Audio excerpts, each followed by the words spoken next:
अगर आपको अपना LMS हैंडल करवाना हो, कोई भी असाइनमेंट बनवानी हो या फिर क्विज़ करवाने हो तो आप हमसे रब्ता करें।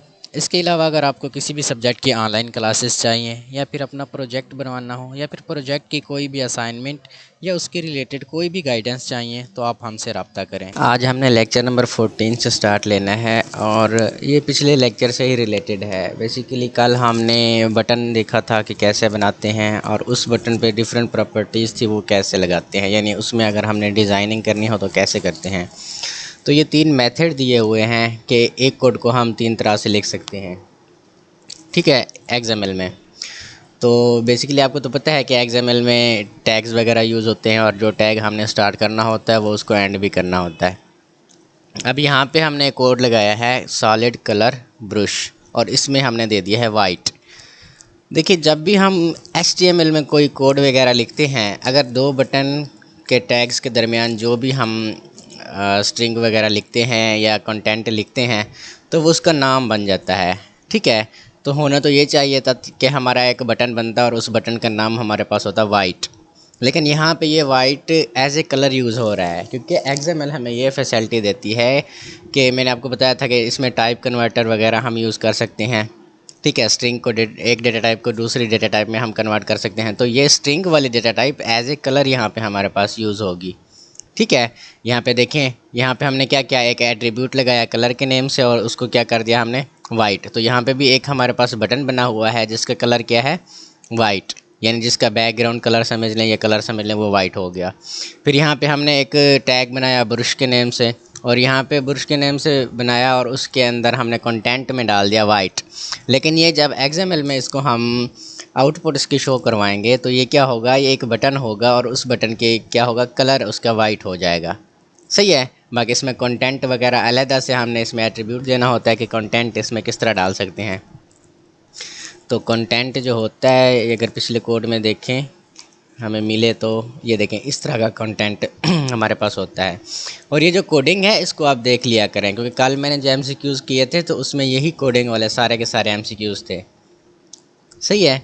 तो एक XML को लिखने के कई तरीके होते हैं कि हम जिसमें भी हमें अच्छा लगे हम उसमें लिख सकते हैं। इसमें टाइप कन्वर्टर यूज़ होती हैं, ठीक है, कि जो अब यहाँ पे अगर ब्लैक लिखा होता तो उसका कलर ब्लैक हो जाता। अगर यहाँ पे कोई और चीज़ लिखी होती यानी कलर्स के अलावा, ठीक है, यहाँ पे मैं नासिर अब्बास लिख देता तो फिर बटन का नाम बन जाता नासिर अब्बास, क्योंकि वो अपना प्रॉपर्टीज़ में जाके देखता कि नासिर अब्बास या ना तो कोई कलर है, ना तो किसी क्लास का नाम है, ना तो कोई और इसकी डिपेंडेंसी प्रॉपर्टी है, ठीक है। इसलिए वो उसको एज ए कंटेंट रहने देता, सही है।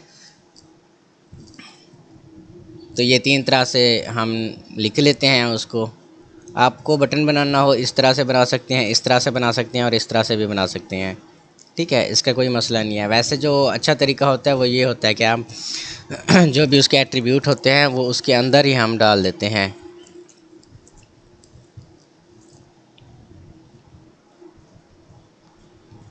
यहाँ पे उन्होंने लिखा भी हुआ है the above also works even all the brush is abstract। तो ब्रश हमारे पास एक abstract क्लास में से लिया हुआ एक टैग है, ठीक है। तो वो टाइप कन्वर्टर करके एक स्ट्रिंग को सॉलिड कलर ब्रश में यूज़ कर रहा है, सही है। यहाँ पे it works because of type converter can convert a string to solid brush, ठीक है। तो यहाँ पे जो हमारी वाइट थी वो बेसिकली एक स्ट्रिंग थी, ठीक है। जो भी हम नेम वगैरह लिखते हैं, टेक्स्ट लिखते हैं, वो स्ट्रिंग बन जाती है हमारे पास, सही है। तो वो उसको क्या करेगा, एज ए कलर यूज़ कर लेगा। XML work with classes designated with marked attributes. अब XML में हम डिफरेंट तरह के एट्रीब्यूट्स यूज़ करते हैं, ठीक है। एक तो होता है टैग में हम एट्रीब्यूट यूज़ करते हैं, जैसे उसका बैकग्राउंड कलर हो गया एक एट्रीब्यूट हो गया, उसमें नेम हो गया, उसकी एज हो गई, या फिर उसमें अगर हमने फोरग्राउंड उसका कलर दे दिया, कंटेंट दे दिया, ये भी एट्रीब्यूट होते हैं।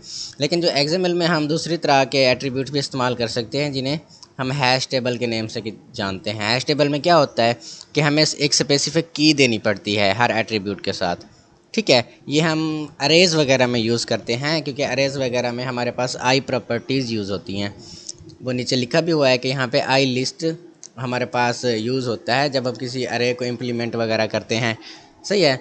तो इसका मेन मकसद क्या होता है, इसका मकसद ये होता है कि जो हमारी प्रॉपर्टीज़ हमारे पेरेंट वगैरह में हैं वो चाइल्ड में हमारे पास आ जाएंगी, और जो हमें चाइल्ड में दी हुई हैं वो पेरेंट्स में भी हम लिख सकते हैं। अब एक कोड है, उस कोड में हमने एक बड़ा सा फंक्शन लिखा या बड़ा सा एक बटन बनाया, उसमें डिफरेंट तरह की प्रॉपर्टीज़ दी, और उसको हमने क्या किया, एक एट्रीब्यूट दे दिया की के नेम से, यानी उसमें हमने की वैल्यू लगा दी। अब जब दूसरी जगह पे वही कोड हमें चाहिए होगा तो जस्ट हम उसकी की वगैरह को असाइन करेंगे। ठीक है, यहाँ पे जब हमें पर्स लिखा हुआ है कि एक्स कॉलन की, तो जब दूसरी जगह पे हमें यही वाला कोड चाहिए होगा तो हम क्या करेंगे, की वन के नेम से वो उसमें हम रेफरेंस दे देंगे, वो सारे का सारा कोड आके यहाँ से ले लेगा। ठीक है, अब ये जो कोड लिखा हुआ है इसमें उन्होंने एक हैश टेबल यूज़ की है, और ये कलेक्शन का एक एट्रीब्यूट है। और इसमें पहले हम क्या करते थे, यूजिंग नेम स्पेस वगैरह लिखते थे, तो यहाँ पे जो नेम स्पेसेस हैं वो बिल्ट इन हैं। यहाँ पे हमने system assembly is equal to M C core lab, तो यहाँ पे नेम स्पेसेस हमने एक्सटर्नल यानी अपनी तरफ से यहाँ पे डाल दी हैं। पहले तो होता था हम यूजिंग नेम स्पेस सिस्टम कर देते थे, या यूजिंग नेम स्पेस कोई और क्लास जो हमने बनाई होती थी वो कर देते थे। लेकिन इस जो लिंक दी हुई है, इस लिंक में से हम ये नेम स्पेस निकालना चाह रहे हैं, इसलिए हमने उसको लिंक कर दिया। बाद में हमने उसमें कीज़ वगैरह की वैल्यूज़ दे दी। सही है, ये मैंने आपको बताया था कि हम ऑनलाइन भी प्रॉपर्टीज़ लिख सकते हैं कि हम एक फ़ाइल को अटैच कर देते हैं। ये भी बेसिकली एक फ़ाइल अटैच हुई पड़ी है, और उस फाइल में उसकी नेम स्पेस पड़ी हुई है कि अगर आपके कंपाइलर के पास ये नेम स्पेस की प्रॉपर्टीज़ नहीं है तो आप इस फाइल से जाके नेम स्पेस की प्रॉपर्टीज़ लिख सकते हैं। ये बेसिकली होता कब है, कब हम इस नेम स्पेस को यूज़ करते हैं, हम हर बार तो हम ऑनलाइन नहीं जा सकते ना। तो अभी जो विजुअल स्टूडियो है ना, ये हमें बिल्ट इन प्रॉपर्टीज़ वगैरह यूज़ करता है, तो वो हमें बिल्ट इन ये लिंक्स वगैरह उसमें इस्तेमाल हुई पड़ी होती हैं। ठीक है, जब भी हम कोई प्रोग्राम बनाते हैं उस प्रोग्राम के रिलेटेड वो हमारी ये लिंक्स को जनरेट कर देता है, और ये जो ऊपर वाला कोड लिखा हुआ है ये सारे का सारा कोड हमें लिखना नहीं पड़ता, वो हमारे नीचे वाले कोड को देखता है कि यूज़र क्या करना चाहता है, तो वो ऑटोमेटिकली अगर आपका इंटरनेट कनेक्शन ऑन हो तो वो उस तरह की नेम स्पेस को उसमें ऐड करता जाता है। ठीक है, जिस तरह हम HTML वगैरह में हमारे पास VS कोड में हिंट्स वगैरह आती रहती हैं कि आप ये कोड लिखना चाह रहे हैं, आप ये कोड लिखना चाह रहे हैं, या जिस तरह आपने बताया था कि मैथ 603 का जो मैथ लैब होता था उसमें भी हिंट्स वगैरह वो जनरेट करवाता होगा, तो उसी तरह से ये था कि अगर आपके पास इंटरनेट कनेक्शन इनेबल है तो ये आपको हिंट्स देगा कि आप ये जो कोड लिख रहे हैं उसके रिलेटेड ये आपकी नेम स्पेस बनती है।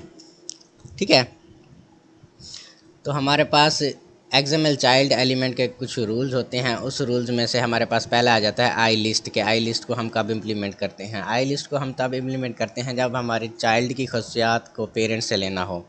ठीक है, तो वो हमारे पास कुछ आ जाती हैं, जैसे ऐड हो गया, डिलीट हो गया, या अपडेट हो गया, ये हमारे पास आई लिस्ट की इम्प्लीमेंटेशन है। यानी अगर कुछ हमने ऐड करवाना हो तो ये देखें यहाँ पे h.add लिखा हुआ है, तो ये हमने की दी हुई है कि की इसकी क्या होगी, 7। दूसरी बार जब हम इस किसी 7 वाली की वैल्यू को रेफ़र करवाना चाहेंगे तो हमने क्या करवाना होगा, जस्ट उसकी की वगैरह को देना होगा। ये आई प्रॉपर्टीज़ हमारे पास 2009 में आई थी। ठीक है, तो ये आई डिक्शनरी यूज़ होता था आई लिस्ट से पहले। ठीक है, ये MCQs में आ सकता है। फिर वो कहता है कि if the parent supports a content property indicated by system dot Windows dot markup dot content property attribute. देखिए, ये इतना बड़ा जो उन्होंने एक नेम स्पेस दे दिया है ये हमें याद रखना पड़ेगा। MCQs में आता है कि अगर कोई कंटेंट प्रॉपर्टी पेरेंट यूज़ कर रहा हो तो उसके लिए आप कौन सा नेम स्पेस यूज़ करेंगे, तो वो हमारे पास होता है कंटेंट प्रॉपर्टी एट्रीब्यूट। ये MCQs में भी आता है, और इस तरह के MCQs ये सेकंड क्विज़ में, थर्ड में, या फिर मिड टर्म में आ जाते हैं। And the type of the child is compatible with that property, treat the child as its value. इसमें वो ये कहना चाह रहा है कि जब हमने पेरेंट की कुछ खसूसियात चाइल्ड में तो आ गई, अब चाइल्ड की कुछ खसूसियात जो यूज़र ने खुद से जनरेट करवाई हैं या लिखी हैं, वो अगर हम पेरेंट में लिखना चाहें तो वो कैसे लिखेंगे, तो पेरेंट क्या करेगा, वो चाइल्ड को एज ए वैल्यू तस्वर कर लेगा। ठीक है, कि ये उसकी वैल्यू हो गई। तो जिस तरह आप मैथमेटिक्स में पढ़ते हैं वो क्या करते हैं, आप करते हैं a is equal to B और b is equal to A, और b की वैल्यू को कुछ और दे देते हैं। मैं यहाँ पे लिख देता हूँ, आप लिखते हैं a is equal to B लिख लेते हैं पहले। ठीक है, फिर a की वैल्यू को आप क्या लेते हैं, a इज़ इक्वल टू 4। ठीक है, बेसिकली यहाँ पे a पेरेंट हो गया, b उसका चाइल्ड बना देते हैं हम। जब हम b की वैल्यू को क्या लेते हैं, b इज़ इक्वल टू फिर आ गया हमारे पास 9, तो बेसिकली हम क्या कह रहे होते हैं कि ए की वैल्यू वो हमारे 9 के इक्वल है, ठीक है। तो उसने अपने चाइल्ड को क्या कर दिया, वो अपने वैल्यू पे ले लिया। अब हम कोई भी ट्री बनाते हैं, जैसे ट्री में क्या होता है, एक हमारा बेस ट्री होता है, फिर उससे कुछ उसकी अपना नोड्स निकल रहे होते हैं, बेस नोड से लेके एक यहाँ पे, एक यहाँ पे, एक यहाँ पे, जो भी उसकी वैल्यूज़ होती हैं वो बेसिकली पेरेंट की वैल्यू में शुमार होती हैं। सही है। जब आप किसी ट्री को देखते हैं, जब किसी आप कह लें कि वेक्टर ग्राफ को देखते हैं, ग्राफ भी बेसिकली उसी तरह ही होता है कि एक चीज़ से हम दूसरी जानब जा रहे होते हैं, वो पेरेंट बन जाता है, और दूसरा जिस पे वो जा रहा होता है वो उसका चाइल्ड बन जाता है। अब ट्री हम किस तरह देखते हैं कि यहाँ पे कोई वैल्यू होगी, फिर वो करेगा, यहाँ पे आ जाएगी वैल्यू, फिर यहाँ पे, ठीक है। तो ये दो जो वैल्यू हैं ये चाइल्ड वैल्यू है हमारे पास, और ये हमारे पास क्या है ये पेरेंट वैल्यू है। अभी इस वैल्यू को अगर हम लेना चाहें C# में जो ये लाइन लिखी हुई है, तो वो इसको एज ए वैल्यू लेगा, यानी अपने चाइल्ड को एज ए वैल्यू लेगा।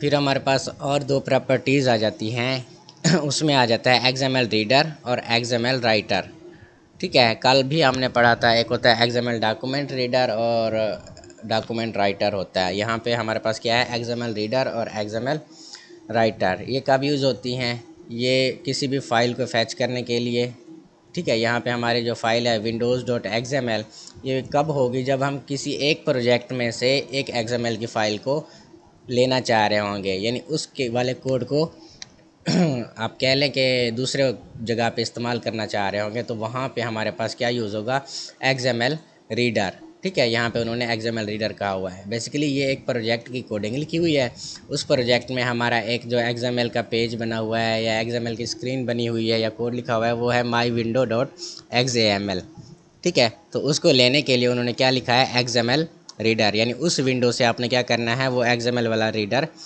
XML रीडर की मदद से वो वाली विंडो आपने दूसरी विंडो में ले लेनी है। यहाँ पे फिर वो दिखा रहे हैं कोड में कि एक ओके बटन है, तो चाइल्ड में से वो कैसे आप ले सकते हैं, ठीक है। एक स्टैक पैनल हमारे पास होता है, उस स्टैक पैनल के अंदर हमने कोडिंग लिखनी होती है, या फिर एक ग्रिड होता है, उस ग्रिड के अंदर हमने कोडिंग वगैरह लिखनी होती है, ठीक है। स्टैक पैनल windows.content और एक बटन बना दिया जिसका नाम ओके बटन दे दिया उन्होंने, और बेसिकली उस बटन में से उन्होंने कहा है कि ये 4 बटन होंगे, ये 5 बटन होंगे वैसे, क्योंकि अरेज में इंडेक्स 0 से शुरू होता है, तो 0 से लेकर 4 तक हमारे पास 5 वैल्यूज़ बनती हैं, ठीक है। तो यहाँ पे हमारे पास चाइल्ड में कितने होंगे, 5 बटन्स। तो इसको फैच करेंगे जब वो, ठीक है, उसके लिए उनको इंडेक्सिंग देना पड़ेगा कि अगर बटन 1 को आपने फैच करना है तो बटन 0 लिखना होगा, ठीक है, उसकी की में। जिस तरह हमने देखा था कि एरे को हम इंडेक्स के ज़रिए फैच करवा सकती हैं, एक चीज़ का इंडेक्स और होता है दूसरी का और।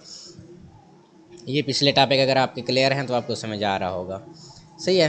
तो ये हमने इंडेक्स को कहाँ पे, 5 पे ले जाना होगा। तो इसका नुकसान क्या है, इसका नुकसान ये है कि अगर कोई हमारा जो कस्टमर है जिसके लिए हम ये कोड बना रहे हैं, वो अगर कहता है कि आपने क्या करना है, आपने एक और बटन इसमें ऐड करना है, और ऐड कहाँ पे करना है, आपने दूसरे बटन के बाद में ऐड करना है, तो फिर हमें फिर पूरे का पूरा कोड चेंज करना पड़ेगा कि हाँ जी हमने तो इसका कोड ऐसे लिखा था, अब वो कह रहा है कि इनके दरमियान में एक और बटन ऐड कर दो, तो फिर हमारे पास क्या आ जाएगा, फिर मतलब शुरू से कोड हमें अपडेट करना पड़ेगा कि वो बटन बनाओ, उसकी वैल्यूज़ को असाइन करो, ऐसे करो वैसे करो।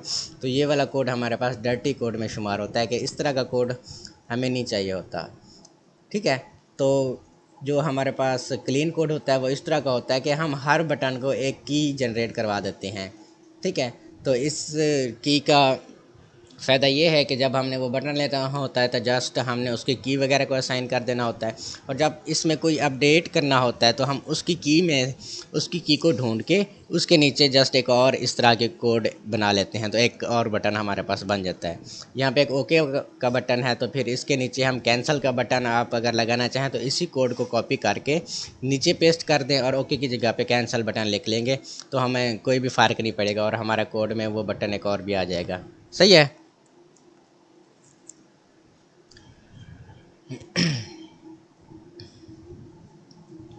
तो यहाँ पे उन्होंने कोड दिखाया हुआ है कि आपने क्या करना है, कोड को उस ओके वाले बटन को फैच करना है, उसकी क्या करके, उसके नेम को देख के, ठीक है। तो ये वो कोड है कि button is equal to okay button, और बटन विंडोज़ में से बटन लो जिसका नेम क्या हो ओके बटन। तो नेम की मदद से उसने क्या किया, उस वाले बटन को फैच कर लिया। सही है।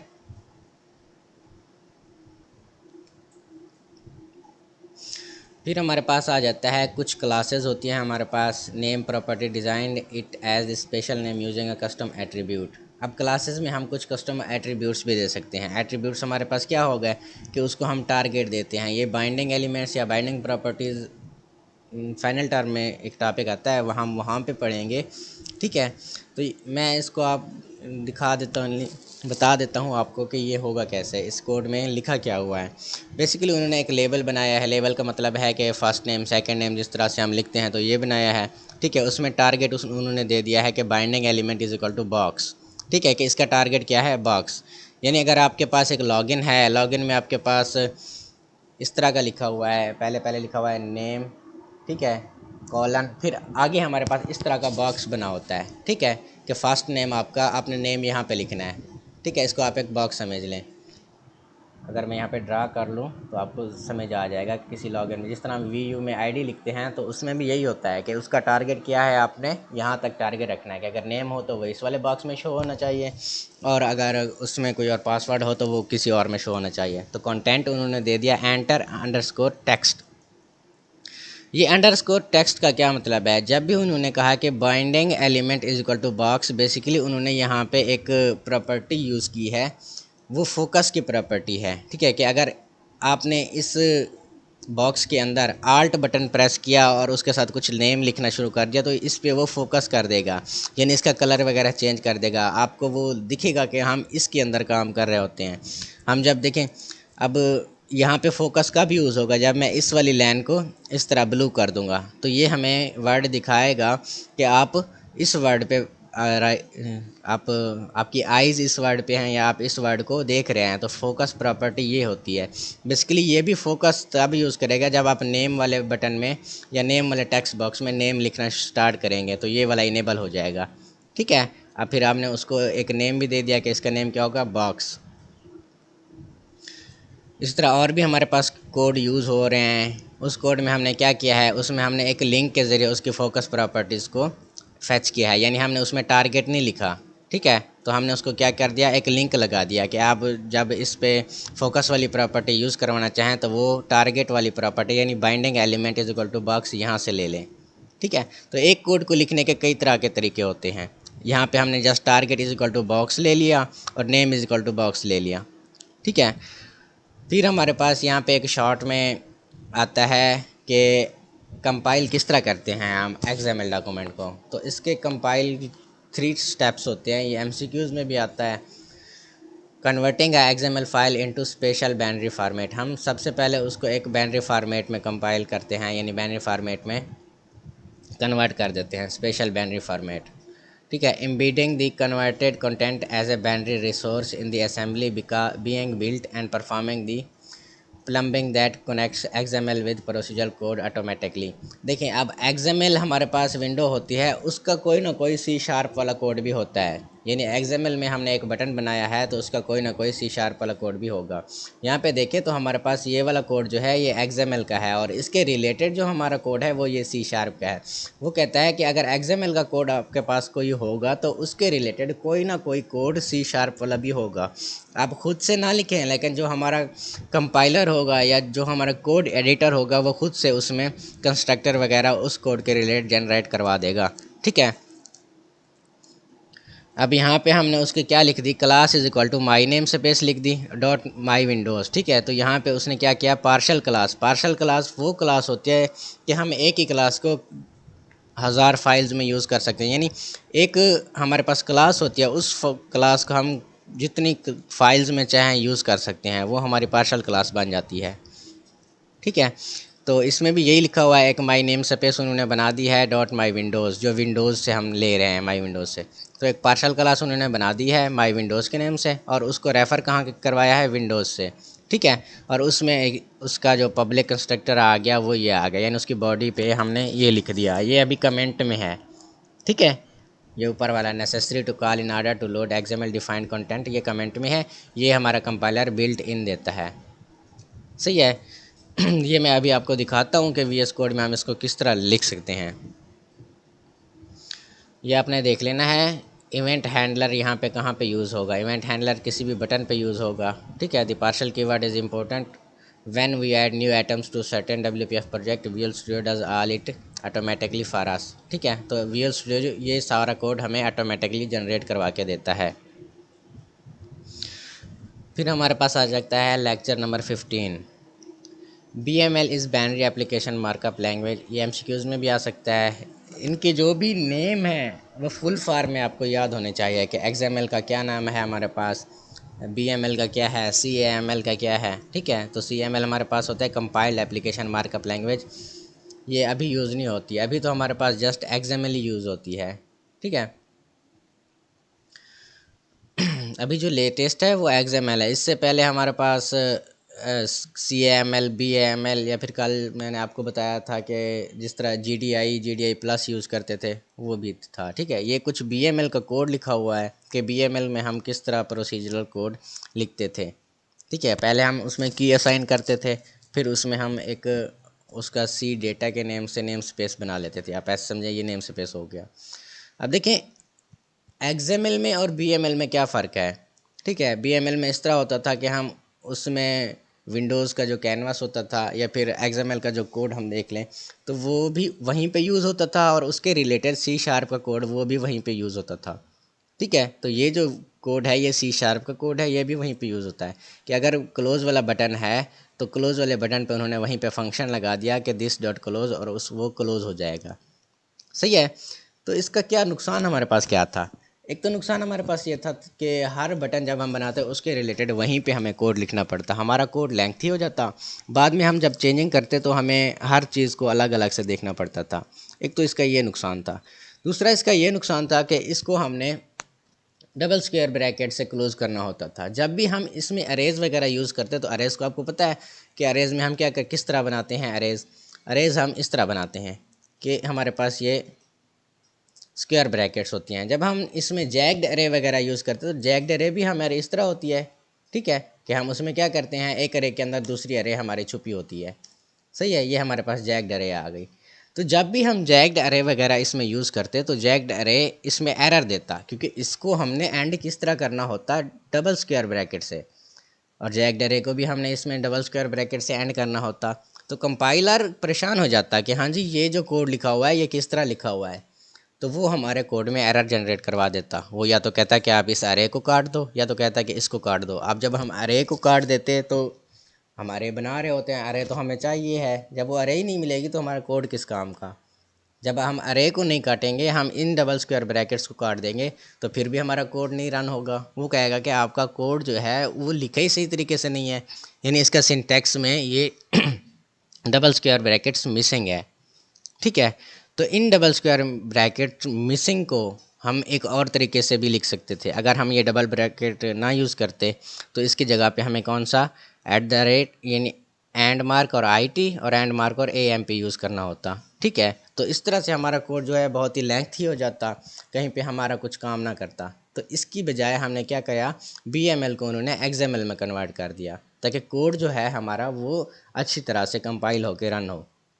सही है। अब यहाँ पे डिफरेंट लोडिंग मैकेनिज़्म दिए हुए हैं, यानी XML की फिर हिस्ट्री बयान की गई है कि शुरू में XML कैसी थी, उसमें क्या टाइप कन्वर्टर थे, उसमें डिक्शनरीज किस तरह थी, उसमें आई लिस्ट किस तरह थी। तो की फ़ीचर आपको याद होने चाहिए कि इसके की फ़ीचर क्या हैं, कि ये full generic export using type arguments. इसमें मुख्तलिफ़ तरह के हम आर्गूमेंट्स ले सकते हैं, डिक्शनरीज ले सकते हैं, keys of any type, built in system data types होते हैं इसमें। जब हम किसी ऑब्जेक्ट को क्रिएट करते हैं तो इसमें हमारा जो कंस्ट्रक्टर होता है वो खुद ब खुद क्रिएट हो जाता है। हम इसमें एक जगह से दूसरी जगह पे इंस्टेंस वाले मेथड्स भी ले सकते हैं। इंस्टेंसेस भी हमने पढ़ी थी लास्ट लेक्चर में। इवेंट हैंडलर भी इसमें यूज़ हो सकते हैं और इवेंट हैंडलर को हम मार्कअप एक्सटेंशन के ज़रिए यूज़ कर सकते हैं, उसमें डेलीगेट्स भी दे सकते हैं। ठीक है, तो ये XML के की फ़ीचर्स हैं जो BML में हमारे पास नहीं थे। बेसिकली जब हम एक चीज़ से अपग्रेड करके दूसरी चीज़ पे जाते हैं तो उसके कुछ ना कुछ एडवांटेजेस होते हैं। अगर हम एंड्रॉयड से आईफोन पे शिफ्ट हो रहे हैं तो उस पर आईफोन के बेसिकली बहुत से एडवांटेजेस हैं कि उसमें हम जब कोई फ़ाइल डाउनलोड करते हैं तो सिर्फ वही फ़ाइल हमारे पास चलती है, हम उसमें कोई फ़ाइल शेयर नहीं कर सकते, हम ब्लूटूथ नहीं कर सकते। ठीक है, तो ये कुछ तरह के हमारे पास क्या हैं, ये की फ़ीचर्स होते हैं जिसकी बदौलत एक चीज़ से दूसरी चीज़ की जानिब बढ़ोतरी चली जाती है कि हमने ये चीज़ ऐसे यूज़ करनी है। अगर इसके फीचर्स ना होते तो एक्सएमएल और बीएमएल में हमारे पास कोई फ़र्क नहीं होता। सबसे बड़ा जो हमारे पास फ़ीचर है वो यही है कि एक्सएमएल में हम जैक्ड अरे जितनी भी चाहें बना सकते हैं, ये हमें कोई एरर नहीं देगा। जबकि बीएमएल में जब भी हम जैक्ड अरे बनाते थे या मल्टी डायमेंशनल अरे बनाते थे, अरेज इन अरेज बनाते थे, तो वो हमारे पास कहाँ पे वो हमें कंपाइलर एरर देता था। कंपाइलर का खुद का दिमाग ख़राब हो जाता था कि ये कोड कैसे मैंने रन करवाना है। तो इसका फ़ीचर एक और भी है कि इसमें हमने system.xml रीडर यूज़ किया होता है, XML राइटर भी यूज़ किया होता है। यानी एक XML से हम दूसरी XML में वही चीज़ हम क्या कर सकते हैं, रीड और राइट करवा सकते हैं। ये XML नोड में से रीडर और राइटर आप उन्होंने दिए हुए हैं। ये राइटर्स में हमारे पास क्या होता था, ऑब्जेक्ट ग्राफ XML, और यहाँ पे सही समझ नहीं आ रहा मुझे, ये ऑनलाइन देख लेना है आपने। फिर 2006 वाले एक्सएमएल में हमारे पास कुछ कीवर्ड थे जैसे x:\a। देखिए ये बेसिकली उसकी कीज़ लिखी हुई है। ठीक है, कीवर्ड को हम इसी तरह लिखते हैं। कीवर्ड हम देते क्यों हैं, अगर HTML आपको पता है तो वहाँ पे हम क्लासेस और आईडी देते हैं। तो ये keyword basically as a class और ऐसे आईडी यूज़ हो रही है कि हम अगर इस पे प्रॉपर्टीज़ लगाना चाहें तो वो किस तरह लगाना चाहें। हम एक आगे हम पढ़ेंगे डिपेंडेंसी प्रॉपर्टीज़। ठीक है, तो उसके लिए हमें कीवर्ड्स ज़रूरी होते हैं, इसलिए हम अभी कीवर्ड का टॉपिक देख रहे हैं कि हमने एक की असाइन करा दी होती है, फिर एक अलग फ़ाइल में हमारी डिपेंडेंसी प्रॉपर्टीज़ पड़ी होती है जो हमने लिखनी होती हैं, कुछ हमें बिल्ट इन भी मिलती हैं। तो हम जस्ट वो की लगाते हैं और उस पे वो वाली प्रॉपर्टीज़ हमारे पास आ जाती हैं। अब डिपेंडेंसीज़ जो प्रॉपर्टीज़ होती हैं वो मुख्तलिफ़ तरह की होती हैं। जैसे यहाँ पे देखें ये XML नोड लिखा हुआ है और इस सर्कल के अंदर जो भी हमारे पास कलर है वो ब्लू है। तो ये डिपेंडेंसी प्रॉपर्टी इसकी बैकग्राउंड पे लगी हुई है कि इसका कलर क्या कर दो, आप ब्लू कर दो, और इस पे जो भी कंटेंट लिखा हुआ है उसका कलर क्या कर दो, ब्लैक कर दो। तो ये तरह की डिफरेंट तरह की है हमारे पास प्रॉपर्टीज़, और इन प्रॉपर्टीज़ को हमने लगाया कैसे, कुछ ना कुछ की दे के। ये सारे हमारे पास बिल्ट इन भी आती हैं, और जो चीज़ हमें एक्सटर्नल में चाहिए होती है तो वो हमें खुद से लिखनी पड़ती है। सही है, तो फंडामेंटल इसके क्या हैं, फंडामेंटल बेसिकली इसी पिक्चर्स में दिए हुए हैं। ये पिक्चर्स आपने ऑनलाइन देख लेनी है। ये वैसे आपको हिस्ट्री इसकी थोड़ी सी पता होनी चाहिए, ये इतना अहम नहीं है। अहम जो हमारे पास है वो आगे आएगा हमारे पास डिपेंडेंसी प्रॉपर्टीज़। फिर हमारे पास आ जाता है dependency object is the base class for any object that can support dependency property. ठीक है, डिपेंडेंसी ऑब्जेक्ट हमारे पास होता क्या है, तो आगे लिखा भी हुआ है कि one of the main topics in this chapter, यानी इसके बाद जो भी हमारे पास टॉपिक्स आएंगे या चैप्टर्स आएंगे उसमें ये डिपेंडेंसी प्रॉपर्टीज़, डिपेंडेंसी ऑब्जेक्ट हमारे पास मेन टॉपिक्स होंगे। ये भी हम आगे देखेंगे। सही है कि एक प्रॉपर्टीज़ से दूसरी प्रॉपर्टीज़ को हम कैसे फैच कर सकते हैं। फिर आ जाता है visual is the base class for all objects that have their own 2D visual representation. देखिए हमारे पास एक प्रॉपर्टी है जिसमें हमने रखा हुआ है कि इसमें जो भी सारी प्रॉपर्टीज़ हैं वो 2D वाले ग्राफिक्स को रिप्रेजेंट करती हैं। ठीक है, तो जस्ट हमने क्या करना होता है, उसमें से कीज़ लेनी होती हैं। कीज़ हमारे पास कुछ भी हो सकती हैं। अब देखिए जब हम कोई UI एलिमेंट बनाते हैं, UI एलिमेंट में हमारे पास बटन्स हो जाते हैं। ठीक है, जब भी हम कोई बटन बनाते हैं तो हम इसी 2D, अगर वो 2D होगा, 2D किस तरह होगा कि हमें सिर्फ उसको दिखाना होगा। 3D किस तरह होगा कि 3D इस तरह होगा कि उसकी शेप चेंज होती रहेगी, कि हम उसमें एनिमेशन वगैरह के प्रॉपर्टीज़ यूज़ करेंगे, तो वो भी हमारी डिपेंडेंसी प्रॉपर्टीज़ में से आएंगी। उसको हम 2D भी बना सकते हैं। 2D के लिए हमें 2D वाली क्लास को यूज़ करना पड़ेगा या कीज़ को यूज़ करना पड़ेगा। 3D के लिए हमें 3D वाली क्लास या कीज़ को यूज़ करना पड़ेगा। जो दूसरी बुक मैंने आपको रेफ़र की थी WPF4 वाली, वो आप मतलब कल से हम उसको भी देखेंगे कि हम WPF को किस तरह इस्तेमाल कर सकते हैं। ये बाकी थ्योरी है, ये खुद आपने रीड करनी है। और ये वाला कोड है, ये मैं आपको अभी दिखाता हूँ, ये हम बनाते कैसे हैं। इसमें बाकी कुछ इम्पोर्टेंट नहीं है। ठीक है।